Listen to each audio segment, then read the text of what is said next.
Hello guys, welcome back to our YouTube channel Decode Bits. So guys आजच्या आपल्या JavaScript part 9 मध्ये आपण बघणार आहोत what is JavaScript primitive values versus reference values. तर primitive values म्हणजे काय आणि रेफरन्स व्हॅल्यू म्हणजे काय हे आपण आज बघणार आहोत. त्याचबरोबर स्टॅक मेमरी म्हणजे काय, हिप मेमरी म्हणजे काय, त्याचबरोबर how dynamic properties work with non primitive data types. Non primitive data type सोबत डायनॅमिक प्रॉपर्टीज कशा प्रकारे वर्क करतात, त्यासोबत नॉन प्रिमिटिव्ह डेटा टाइप सोबत कशा प्रकारे वर्क करतात. त्यानंतर आपण व्हॅल्यूज कशा प्रिमिटिव्ह डेटा टाइपच्या व्हॅल्यू ज्या आहेत तर त्या कशा कॉपी करू शकतो, त्याचप्रमाणे नॉन प्रिमिटिव्ह डेटा टाइपच्या ज्या व्हॅल्यू आहेत त्या कशा प्रकारे आपण कॉपी करू शकतो.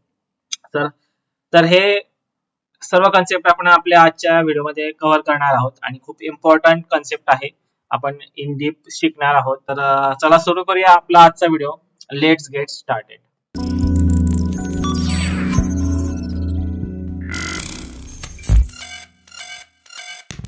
सर्वात आधी आपण बघणार आहोत primitive values versus reference values. Primitive values म्हणजे काय आणि रेफरन्स व्हॅल्यू म्हणजे काय. So JavaScript has two different types of values, primitive values आणि रेफरन्स व्हॅल्यूज. तर ऍक्च्युली हा जो कन्सेप्ट आहे आजचा कन्सेप्ट तो आपल्या प्रिव्हियस कन्सेप्टवर डिपेंड आहे. तर मागच्या व्हिडिओमध्ये आपण प्रिमिटिव्ह डेटा टाइप्स आणि नॉन प्रिमिटिव्ह डेटा टाइप्स या कन्सेप्टवर व्हिडिओ बनवलेला आहे आणि तो व्हिडिओ आपल्या चॅनलला पोस्टेड आहे. जर तुम्ही तो व्हिडिओ बघितला नसेल, चेकआउट केला नसेल तर आधी तो व्हिडिओ चेकआउट करा, नंतर हा व्हिडिओ बघा, कारण हा जो व्हिडिओ आहे तो लिंक आहे प्रिव्हियस व्हिडिओ सोबत. तर जर तुम्हाला प्रिमिटिव्ह डेटा टाइप्स म्हणजे काय, नॉन प्रिमिटिव्ह डेटा टाइप्स म्हणजे काय हे एकदा समजलं की हा व्हिडिओ समजायला इझी होणार आहे. सो प्रिमिटिव्ह व्हॅल्यूज म्हणजे काय आणि रेफरन्स व्हॅल्यूज म्हणजे काय तर ते आपण आता बघणार आहोत. So primitive values are atomic piece of data while reference values are object that might consist of a multiple values. आता आपण प्रिमिटिव्ह डेटा टाइप्स लास्ट व्हिडिओला बघितलं. तर प्रिमिटिव्ह डेटा टाइप्स आपण कशा प्रकारे डिक्लेअर करतो, एक सिंगल व्हेरिएबल जो नल असू शकतो, जो अनडिफाईन असू शकतो, जो नंबर टाइपचा असू शकतो किंवा स्ट्रिंग टाइपचा असू शकतो, एनिथिंग. तर जस्ट एक simple variable suppose let name. तर हा काय झाला, एक प्रिमिटिव्ह डेटा टाइप झाला, एक सिंगल व्हेरिएबल झाला. तर याला काय म्हणू शकतो आपण, primitive values. So this is the primitive values. याला एक आपण व्हॅल्यू पण असाइन करून देऊया, John. So this is a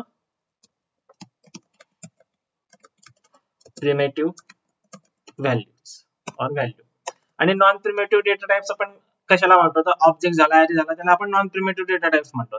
तर नॉन प्रिमिटिव्ह किंवा रेफरन्स व्हॅल्यूज तर त्या कशा लिहित असतो आपण, तर ऑब्जेक्ट फॉर्मॅट मध्ये लिहित असतो. तर एक आपण इथे ऑब्जेक्ट घेणार आहोत, OBJ is equal to curly bracket, आणि हा झाला आपला ऑब्जेक्ट लिटर. तर यामध्ये आपण मल्टिपल व्हॅल्यूज लिहू शकतो, जसं की आपण आता थेअरीमध्ये बघितलं की primitive values are atomic piece of data while reference values are object that might consist of multiple values. तर प्रिमिटिव्ह व्हॅल्यूज मध्ये एक सिंगल व्हॅल्यू असते, पण जे रेफरन्स व्हॅल्यूज आहेत किंवा नॉन प्रिमिटिव्ह व्हॅल्यूज आपण त्यांना म्हणू शकतो, त्यामध्ये मल्टिपल व्हॅल्यूज असते. तर इथे नॉन प्रिमिटिव्ह डेटा म्हणजे काय, तो ऑब्जेक्ट, किंवा रेफरन्स व्हॅल्यू म्हणजे काय, तो ऑब्जेक्ट. तर आपण लास्ट व्हिडिओला प्रिमिटिव्ह आणि नॉन प्रिमिटिव्ह बघितला, तर आपण थोडं त्या वेनेच जाऊया. तर जो वरचा जो व्हेरिएबल आहे त्याला आपण प्रिमिटिव्ह म्हणतोस आणि खालचा जो आहे ऑब्जेक्ट त्याला आपण नॉन प्रिमिटिव्ह म्हणूया. सो किंवा त्याला दुसरा एक शब्द आहे तो म्हणजे रेफरन्स व्हॅल्यूज. सो यामध्ये मल्टिपल व्हॅल्यूज असू शकतात, जसं की आयडी असू शकतो. So ID is equal to 1 किंवा कोलन 1. त्यानंतर नेम असू शकतो, सो नेम टीटर. त्यानंतर anything, any value you can store in object. So age असू शकतं, age is colon 28 suppose. So अशा मल्टिपल व्हॅल्यूज तुम्ही ऑब्जेक्टच्या आत टाकू शकता, पण प्रिमिटिव्ह डेटाच्या आत only single value you can store it. Okay, so हा जो आहे ऑब्जेक्ट त्याला आपण काय म्हणतो, रेफरन्स व्हॅल्यू किंवा non primitive values. Reference values और non primitive values. Okay, so हा आहे प्रिमिटिव्ह व्हॅल्यूज आणि नॉन प्रिमिटिव्ह व्हॅल्यूज किंवा रेफरन्स व्हॅल्यूजचा कन्सेप्ट. ओके, तेपर्यंत जर तुम्हाला क्लिअर असेल तर will move on the next topic. Actually next topic जो आहे तर तो पण याच्या रिलेटेड आहे. आता जे काही टॉपिक्स आहेत ते सगळे एकमेकांवर डिपेंडंट आहेत. सो हा जो कन्सेप्ट आहे प्रिमेटिव्ह व्हॅल्यूज आणि रेफरन्स व्हॅल्यूज किंवा नॉन प्रिमेटिव्ह व्हॅल्यूज, तर हा थोडा अजून तुम्हाला क्लिअर होणार आहे नेक्स्ट कन्सेप्ट, नेक्स्ट टॉपिक बघितल्यानंतर. सो तो आहे आपला स्टॅक मेमरी. तर what is stack memory? Okay, so when you declare a variable, the JavaScript engine allocates the memory for them on two memory location. एक आहे stack आणि दुसरी आहे हीप. तर जेव्हा आपण एखादा व्हेरिएबल डिक्लेअर करतो, जसे की तुम्ही इथे बघितलं, आपण दोन व्हेरिएबल डिक्लेअर केले. एक आहे लेट जो आहे प्रिमेटिव्ह व्हॅल्यूज आणि दुसरा आहे ऑब्जेक्ट जो आहे नॉन प्रिमेटिव्ह व्हॅल्यूज किंवा रेफरन्स व्हॅल्यूज. तर जेव्हा आपण हे व्हेरिएबल डिक्लेअर करतो तर हे व्हेरिएबल जावास्क्रिप्ट एका मेमरीमध्ये स्टोअर करतं. ऍक्च्युली दोन मेमरी असतात, एक मेमरी असते स्टॅक आणि दुसरी मेमरी जी असते ती हीप असते.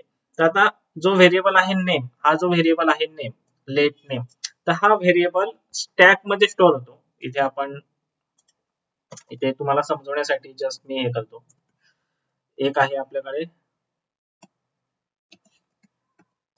स्टॅक आणि दुसरी हीप. तर हा जो लेट नेम जो आहे तो कशाच्या अंडर जातो? ह्या स्टॅकच्या अंडर जातो. लेट नेम, याला पण थोडं कमेंट करतो.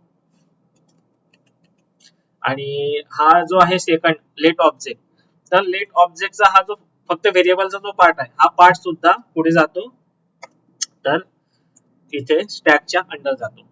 बरोबर. पण हा जो ही जी व्हॅल्यू आहे या ऑब्जेक्टची, या ऑब्जेक्ट व्हेरिएबलची ही जी व्हॅल्यू आहे ही पूर्णची पूर्ण व्हॅल्यू कशाच्या अंडर जाते? तर ही जाते हीपच्या अंडर. अशा प्रकारे. तर हे थोडं आय विल मॅनेज. ओके. तर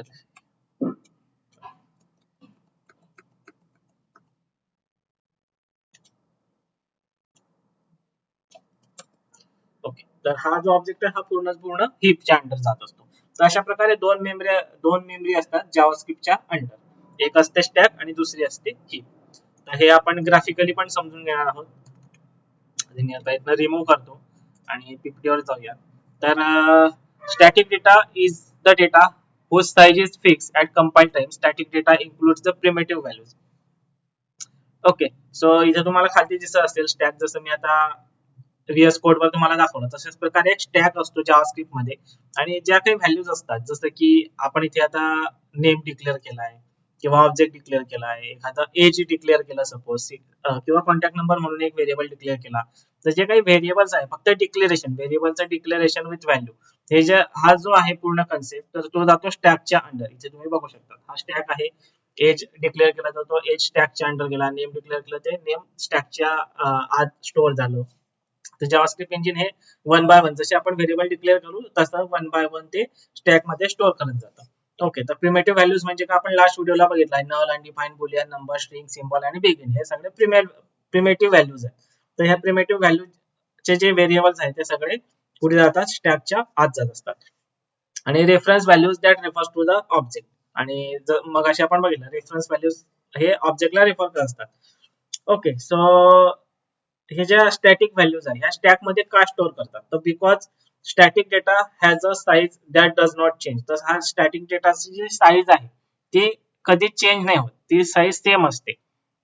The JavaScript allocate a fixed amount of memory space to the static data and store it on the stack. तर जावास्क्रिप्ट इंजिन जे असतं तर ते हा स्टॅटिक जो डेटा आहे किंवा प्रिमेटिव्ह व्हॅल्यूज जे आहे तर त्यांना एक फिक्स मेमरी अलोकेट करतं आणि त्या डेटाला किंवा त्या व्हॅल्यूजला ते स्टॅक मध्ये स्टोअर करत असतं. तर हे हा जो कन्सेप्ट आहे स्टॅक मेमरीचा, हा थोडा आपण जनरल एक्झाम्पल थ्रू समजून घेणार आहोत.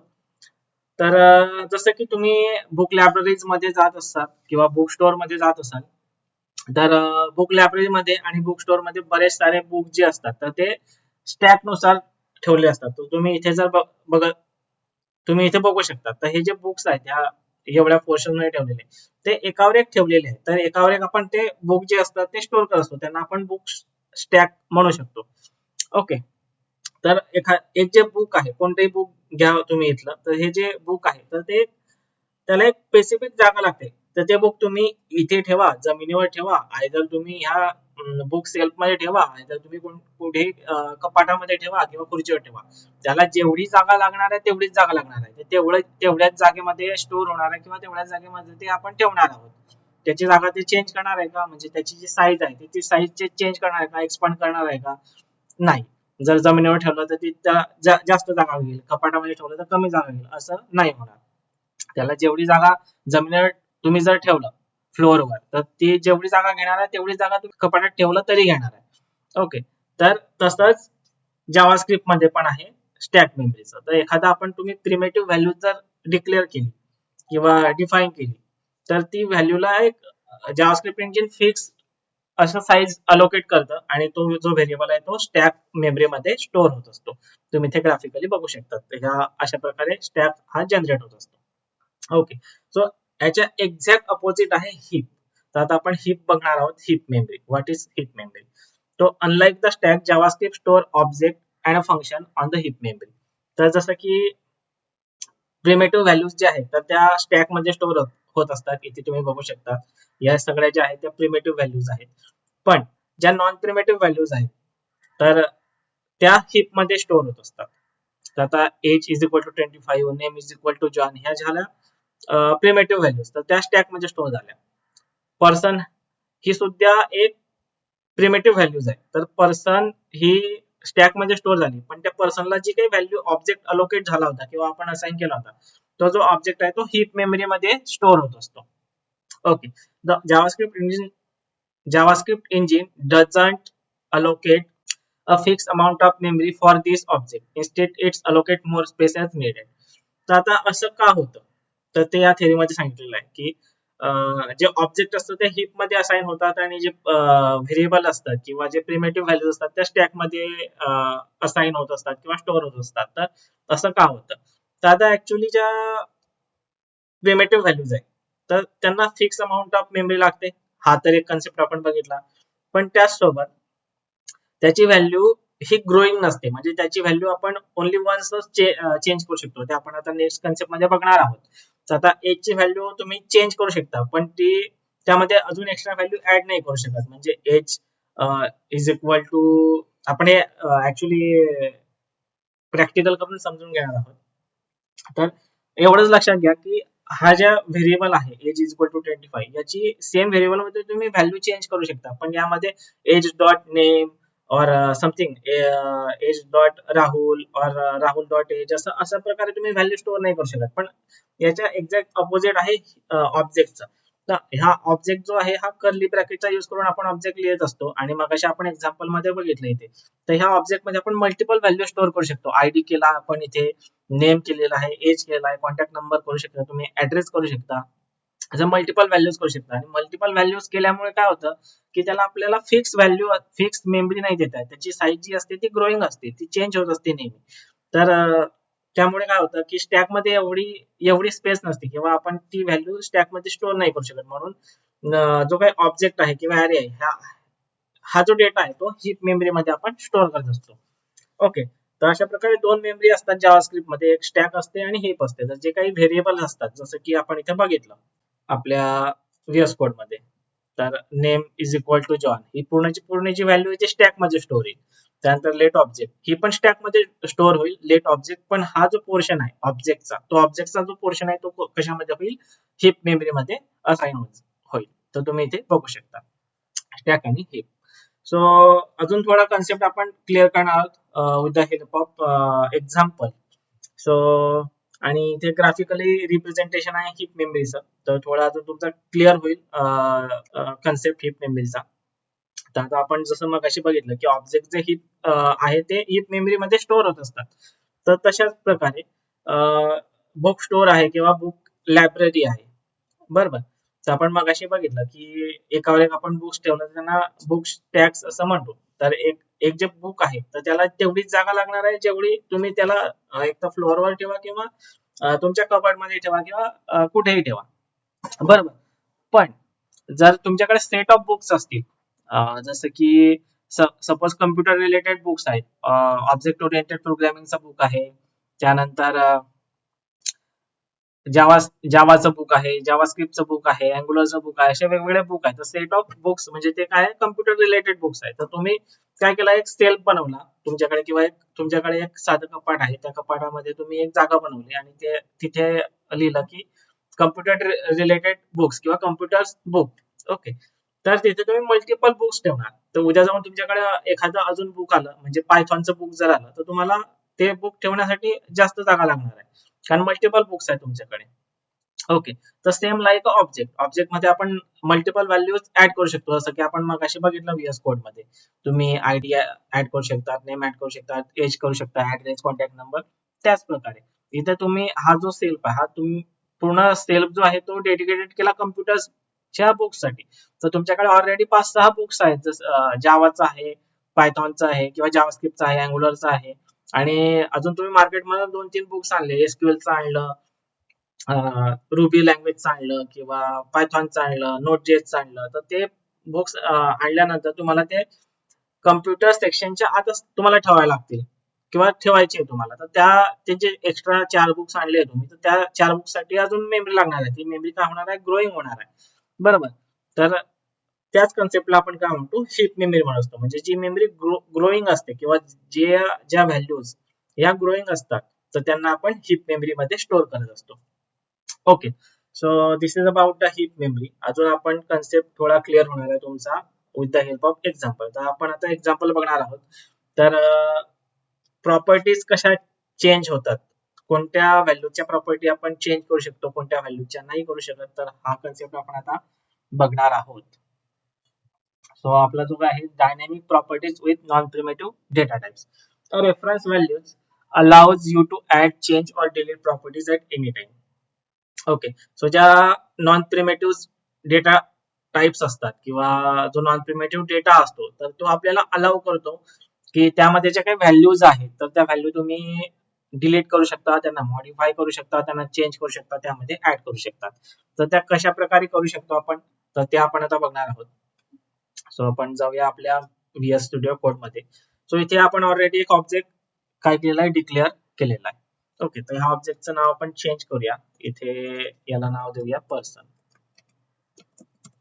ओके, सो पर्सनला त्याचा एक स्वतःचा एक आयडी आहे 1, त्याचं नाव जे आहे ते पीटर आहे, आणि त्याचं एज जे आहे ते 28 असं त्याचं एज आहे. ओके, सो आता ह्या पर्सन ऑब्जेक्ट मध्ये मला सपोज त्याचा ऍड्रेस स्टोअर करायचा आहे.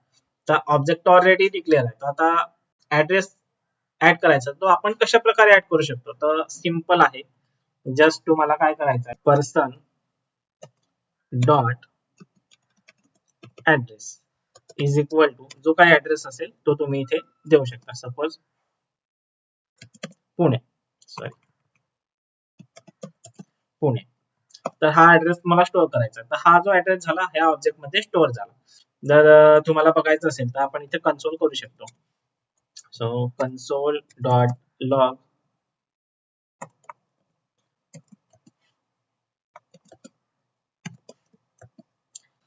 तर आपण ऍड्रेस ऍड केलाय. जर इथे तुम्ही कन्सोल कराल तर तुम्हाला ऍड्रेस या ऑब्जेक्ट मध्ये ऍड झालेला दिसणार आहे. सो आपण सेव्ह केलाय. जाऊया ब्राउझरवर, याला मी रिफ्रेश केलाय, ऑटो रिफ्रेश होतं ते, तर तुम्ही इथे बघू शकता. तर हा ऍड्रेस पण इथे या ठिकाणी ऍड झालेला आहे, ऍड्रेस, एज, आयडी आणि नेम. तर अशा प्रकारे आपण ऑब्जेक्टच्या बाहेर सुद्धा ऑब्जेक्ट मध्ये काही प्रॉपर्टी ऍड करू शकतो, आणि त्यामध्ये त्याच्या व्हॅल्यू असाइन करू शकतो. ओके, तर ही तर झाली एक्स्ट्रा प्रॉपर्टी. आपण या ठिकाणी एक्स्ट्रा प्रॉपर्टी ऍड केलेल्या ऑब्जेक्ट मध्ये. आता जी एक्झिस्टिंग प्रॉपर्टी आहे, त्या प्रॉपर्टीची व्हॅल्यू जर तुम्हाला चेंज करायची असेल, तर ती तुम्ही कशा प्रकारे करू शकता ते आपण बघणार आहोत. तर आता इथे खालच्या नेक्स्ट लाईनला जाऊया. अगेन आपण पर्सन डॉट, आता सपोज मला त्याचा एज चेंज करायचा आहे, तर मी काय करेल, एज ही व्हॅल्यू घेईल इक्वल टू 28 आहे, मला 30 करायचं. सपोज मी 30 असाइन करेल, याला सेव्ह करेल. जर झाला तुमचा एज चेंज, तर तुम्ही इथे जाऊन बघू शकता. तर हे बघा, जर तुम्हाला इथे त्याचं एज काय, एज हे 30 दिसत असेल. तर अशा प्रकारे तुम्ही त्याच्या ज्या व्हॅल्यूज आहे ऑब्जेक्टच्या, त्या व्हॅल्यूज, रेफरन्स व्हॅल्यूज चेंज करू शकतात.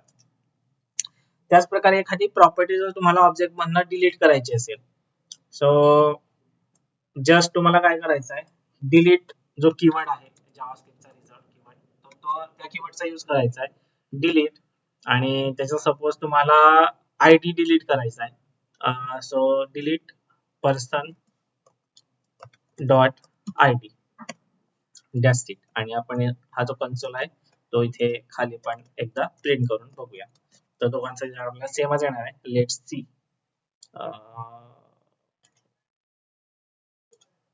रिफ्रेश करूयात तुम्ही ते बघू शकतात तर आयडी जो आहे तो आयडी दोन्ही ऑब्जेक्ट मधनं काय झालेला आहे व्हॅनिश झालेला आहे डिलीट झालेला आहे ओके सो अशा प्रकारे ऑब्जेक्ट सोबत तुम्ही वेगवेगळे ऑपरेशन्स परफॉर्म करू शकतात सो हा झाला नॉन प्रिमेटिव्ह डेटा और रेफरन्स व्हॅल्यूज असं आपण त्याला म्हणू शकतो सो अशा प्रकारे तुम्ही एक्स्ट्रा एखादा डेटा तुम्हाला ऍड करायचा असेल तर ऍड करू शकता त्याला डिलीट करायचं असेल डिलीट करू शकतात त्याला मॉडिफाय करायचं असेल तर मॉडिफाय सुद्धा करू शकता this is the concept of how to change data with non primitive data types so next आपण बघणार आहोत dynamic properties with primitive data types so जसं आपण नॉन प्रिमेटिव्ह डेटा टाइप सोबत ज्या व्हॅल्यू चेंज करून बघितल्या किंवा ऑपरेशन परफॉर्म केले डिलीट केलं ऍड केलं मॉडिफाय केलं तर तसं प्रिमेटिव्ह डेटा टाइप सोबत नाही करू शकत तर unlike a reference values a primitive value cannot have a properties तर प्रिमेटिव्ह व्हॅल्यूजला प्रॉपर्टी नसतात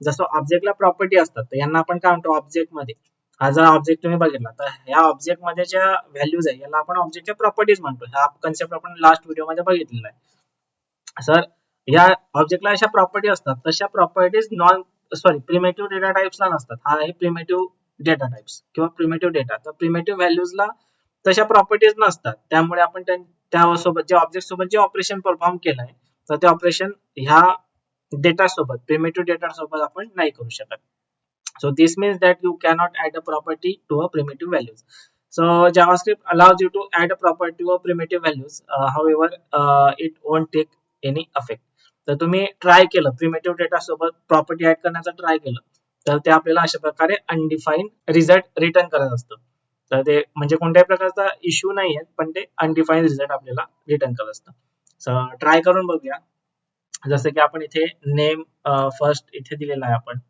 प्रिमेटिव्ह व्हॅल्यूज सो याला मी कॉपी करतो आणि एक नवीन बनवूया नाही तर नेक्स्ट लाईनला जाऊया आणि इथे मी एक लेट स्टुडंट म्हणून एक व्हेरिएबल घेतला इज इक्वल टू आणि त्याचं नाव घेऊया आपण राम ओके सो हा झाला आपला प्रिमेटिव्ह डेटा तर प्रिमेटिव्ह डेटा मध्ये जर मला प्रॉपर्टी ऍड करायची असेल जसं रेफरन्स मध्ये केली तशी तर मी काय करेल just student dot age is equal to 28 okay तर इथे ही व्हॅल्यू तर झाली म्हणजे असाइन तर झाली इथे अजून कुठल्याही प्रकारचा इश्यू किंवा एरर आलेला नाहीये पण आपण आता काय करणार आहोत त्याला कन्सोल करून बघणार आहोत कन्सोल डॉट लॉग आणि स्टुडंट जो आहे त्या स्टुडंटला आपण इथे प्रिंट करून बघूया त्याला सेव्ह करूयात ब्राउझरला जाऊयात तर तुम्ही इथे बघू शकतात फक्त राम प्रिंट झालेला आहे ओके कारण आपण स्टुडंट मध्ये काय स्टोअर केलेला आहे राम स्टोअर केला आहे तर आता जर मला एज त्याचं जे एज आहे तर ते एज जर हवा असेल तर मी काय करेल हा जो पूर्ण व्हेरिएबल आहे त्याला कॉपी करेल आणि स्टुडंटच्या ठिकाणी इथे पेस्ट करेल आणि आता आपण बघणार आहोत तर तुम्ही इथे बघू शकता त्याने आपल्याला अनडिफाईन रिटर्न केलेला आहे तर अशा प्रकारे आपण चेक करू शकतो आणि तुम्ही प्रिमेटिव्ह डेटा सोबत जे नॉन प्रिमेटिव्ह डेटा सोबत जे ऑपरेशन परफॉर्म केलेले आहे तर ते ऑपरेशन तुम्ही परफॉर्म नाही करू शकत ओके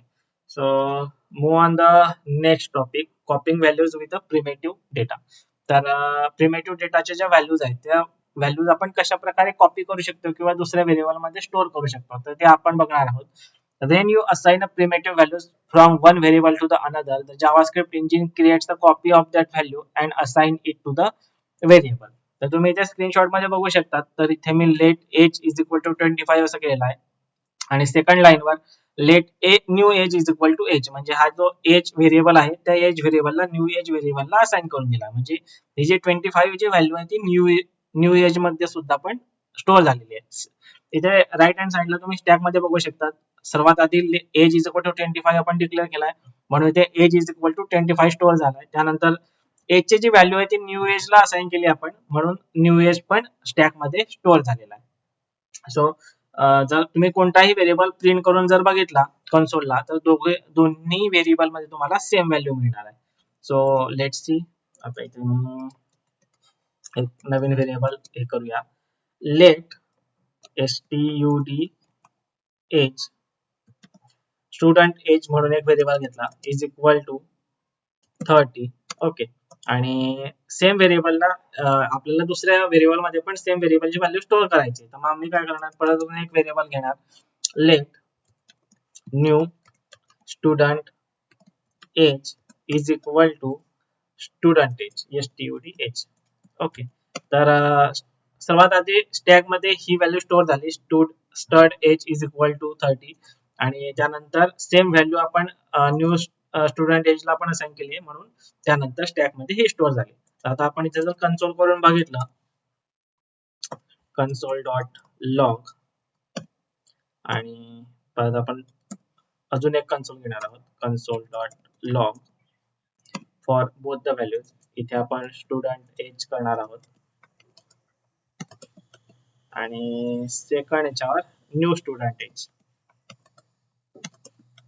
त्याला सेव्ह करूयात, जाऊया ब्राउझरवर, तर तुम्ही इथे बघू शकता स्टुडंट एजला पण 30 आहे आणि न्यू स्टुडंट एजला पण 30 आहे. तर अशा प्रकारे तुम्ही प्रिमिटिव्ह डेटाच्या ज्या व्हॅल्यूज आहेत त्या कॉपी करून दुसऱ्या व्हेरिएबल मध्ये स्टोअर करू शकता.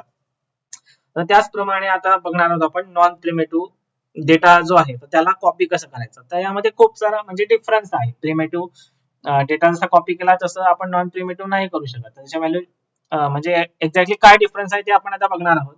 So when you assign a reference value from one variable to the another variable, the JavaScript engine create a reference so that both variable refer to the same object on the heap memory. This means that if you change one variable, it will affect the another. Okay, तर theory काय म्हणते की एखादा तुम्ही इथे screenshot मध्ये बघू शकता, एखादा ऑब्जेक्ट तुम्ही क्रिएट केला आणि हा ऑब्जेक्ट अनदर व्हेरिएबल आहे, मेंबर म्हणून व्हेरिएबल केला, आणि हा ऑब्जेक्ट पूर्ण त्या व्हेरिएबलला असाइन केला, आणि नंतर तुम्ही मेंबर व्हेरिएबलचं एज चेंज केलं, तर तुम्हाला म्हणजे तुम्ही असं सपोज अज्युम केलं की फक्त मेंबर जो ऑब्जेक्ट आहे त्याच एज चेंज व्हायला पाहिजे. तर तसं नॉन प्रिमिटिव्ह डेटामध्ये नाही होत, कारण जो ऑब्जेक्ट आहे तो ऑब्जेक्ट हिप मध्ये एकच जनरेट होत असतो, कारण दोन्ही व्हेरिएबलला सेम ऑब्जेक्ट आपण असाइन केलाय. तर एक ऑब्जेक्ट जनरेट म्हणजे स्टोअर होत असतो, आणि दोन्ही व्हेरिएबल त्या सेम ऑब्जेक्टला रेफर करत असतात. जर तुम्ही मेंबरचं एज चेंज केलं तर ते एज पर्सन मध्ये पण चेंज होत असतं, कारण हे नॉन प्रिमिटिव्ह डेटा जो आहे तो रेफरन्सवर वर्क होत असतो, त्यामुळे जो आपण चेंज असतो तो दोन्ही ठिकाणी अपडेट होत असतो. ओके, सो आपण copying values with non primitive data टाइप्सचा एक एक्झाम्पल बघून समजून घेणार आहोत की कशा प्रकारे एक्झॅक्टली वर्क होत असतं. ओके, सो आपण जाऊया आपल्या VS स्टुडिओ कोडवर. इथे मी अजून एक खालती एक ऑब्जेक्ट क्रिएट करतो जेणेकरून समजायला इझी होईल. तर आपण let EMP, so let EMP असा एक आपण व्हेरिएबल डिक्लेअर केला. EMP म्हणजे एम्प्लॉयचा शॉर्ट फॉर्म आहे EMP. ओके, तर आता यामध्ये आपण काय काय स्टोअर करणार, सो ID स्टोअर करणार. सो सपोज ID इज 1, त्यानंतर त्या एम्प्लॉयचा नेम स्टोअर करणार, नेम इज पीटर. त्यानंतर त्या एम्प्लॉयचा एज स्टोअर करणार 25, आणि त्या एम्प्लॉयचा ऍड्रेस पण स्टोअर करणार, सपोज ऍड्रेस पुणे. ओके, तर अशा 4 व्हॅल्यूज आपण या ठिकाणी स्टोअर केलेल्या आहे. याला आपण इथे आता काय करणार आहोत, कन्सोल करणार आहोत. कन्सोल डॉट लॉग,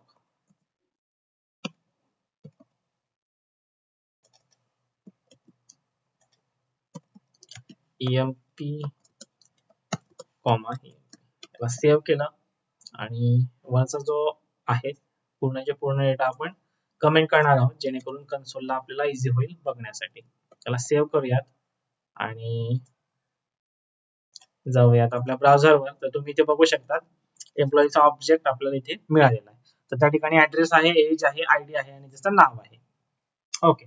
सो आता आपल्याला काय करायचं आहे की सो या ऑब्जेक्टला कॉपी करायचं आहे. तर कसं आपण जसं प्रिमिटिव्हला कॉपी केला तसं नॉन प्रिमिटिव्हला कॉपी करायचं आहे. तर आपण इथे अजून एक व्हेरिएबल डिक्लेअर करूया, let new employee is equal to employee, कारण सर्वांचा जो डेटा असतो तो सेम सेम असायला हवा, सर्व एम्प्लॉईचा डेटा सेम असायला हवा.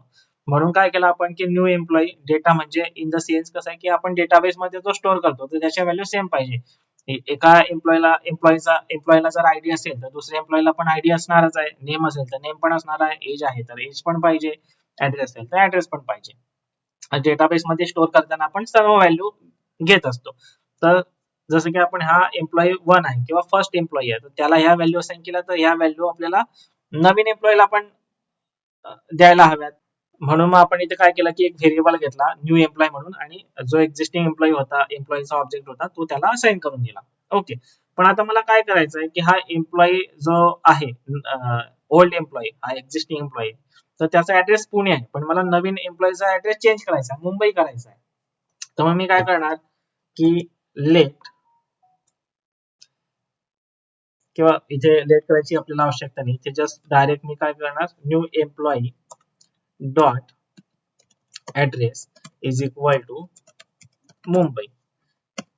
ओके. तर मी असं अज्युम करतोय की हा जो मुंबई ऍड्रेस आहे हा फक्त न्यू एम्प्लॉई साठी चेंज झालेला आहे. तर हा कन्सोल आपण इथे कट करूया आणि दोन ठिकाणी सेमच देणार आहे, म्हणून आपण इथे त्याला खालती प्रिंट करूया. तर आय अज्युम की हा जो मुंबई ऍड्रेस जो आहे तो फक्त न्यू एम्प्लॉय साठी चेंज झाला, पण तसं नाहीये. Let's see on a console. याला मी सेव्ह करतो आणि जाऊया आपल्या ब्राउझर कन्सोलवर. तुम्ही बघू शकता फर्स्ट जो एम्प्लॉई आहे त्यामध्ये पण ऍड्रेस चेंज झालाय आणि न्यू एम्प्लॉई आहे त्यामध्ये पण ऍड्रेस चेंज झालेला आहे. जर तुम्हाला वाटत असेल की आपण खाली प्रिंट केलं म्हणून तसं झालं, तर याला मी कट करतो आणि जिथे होता तिथेच कन्सोल आपण प्रिंट करूया. तर सेव्ह करतो आणि जाऊया आपल्या ब्राउझरवर. तर तुम्ही इथे जरी पुणे दिसत असलं पण त्याच्या मेमरीमध्ये चेंज झालेला आहे मुंबई, आणि इथे तुम्ही बघू शकता मुंबई. सो अशा प्रकारे जे नॉन प्रिमेटिव्ह व्हॅल्यूज आहे किंवा ऑब्जेक्ट आहे, नॉन प्रिमेटिव्ह डेटा आहे, तर एका ठिकाणी जर तुम्ही चेंज केला तर तो सगळ्या ठिकाणी चेंज होतो. तर इथे तुम्ही ग्राफिकली समजू शकता.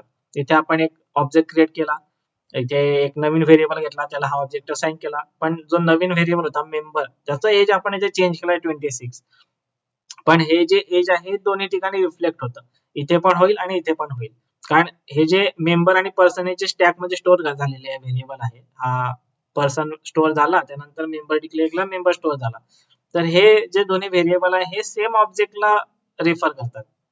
तर एका ठिकाणी चेंज झाली व्हॅल्यू की ती दोन्ही ऑब्जेक्ट मध्ये काय होणार, रिफ्लेक्ट होणार. आय होप तुम्हाला आजचा कन्सेप्ट क्लिअर झाला असेल. जर तुम्हाला आजचा कन्सेप्ट आवडला असेल, समजला असेल, तर आपल्या आजच्या व्हिडिओला लाईक करा, शेअर करा, कमेंट करा आणि आणि त्याचबरोबर असेच नवनवीन व्हिडिओज बघण्यासाठी आपल्या चॅनलला सबस्क्राईब करा. पुन्हा भेटू एका नवीन व्हिडिओमध्ये एका नवीन कन्सेप्ट सोबत. तोपर्यंत धन्यवाद. Thanks for watching the video.